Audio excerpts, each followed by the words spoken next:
wala akong negosyo. Tanungin mo kahit sino sa damo. Wala akong outside source except my retirement pay. Ngayon, kung ganito tayo palagi, mamamlugi talaga ako. So mabuti pa, diretso tayo until kingdom come, until this committee will come to a logical and right decision. Hindi pwede yung magpatawag ng kayo ng ano-ano tapos anong oras. Expensive yan eh. Lalo na sa, mabuti kung mayaman kami. And we have to spend for the hotel. Ano? Just like what I anticipated earlier, Mr. Chairman, na yung pagsasabi niya na he's willing to sign a waiver, it's the same thing. It's always a bluff. Ngayon, yung sasabihin niya, sasampalin daw ako, pipirma siya ng waiver. Sige po, pwede, papayag ako, sampalin niyo ako, pero pirma muna kayo sa waiver. I was born in 1945. Nagtrabaho ako. Lahat ng trabaho, lahat ng hirap. Hanggang bago ako nag-retire sa politics. Do you think I cannot accumulate even 5 billion? Sa negosyo ng asawa ko, pati ang sweldo ko, mababa naman siguro ang pagtingin ninyo kung inutil kami na basta na lang maghihingi kami ng pera sa tao.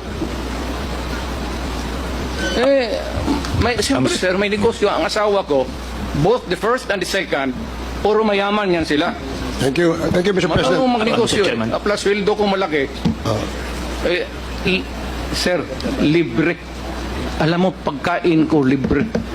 For so many years, libre. Mr. Chairman, isasabihin ko lang, nung una wala daw pamasahe, pero ngayon mayaman daw. Pero just para lang ma-record. But dito po, doon sa video, nung una, nung nilabas ko yon nung araw, ando doon yung mga dates, dinideny po nila. Pero when nag-deposit, nakakuha kami ng mga deposit slips, eventually, in a press conference by the media, inamin niya that sa totoo yung mga accounts.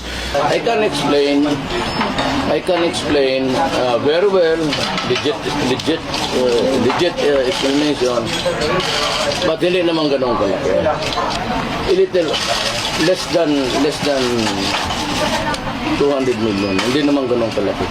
So, nung unang lumabas yung dininay ng spokesman nyo, then the following day you admit, ano pong masabi nyo? Kasi walang account na 200, a little lesser than 200 million.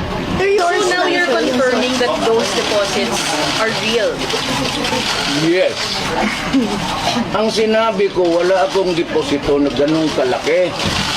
Hindi ko sinabi na wala akong, I mean, I've said it in a different way. Wala naman akong deposito ng ganun kalaki. Kaya nag-asad wala akong account. Bakit hindi yun na ilagay sa salin? As of yun eh. Wala na, ginastos ko na. Nakapihapi ako. A little less than a million.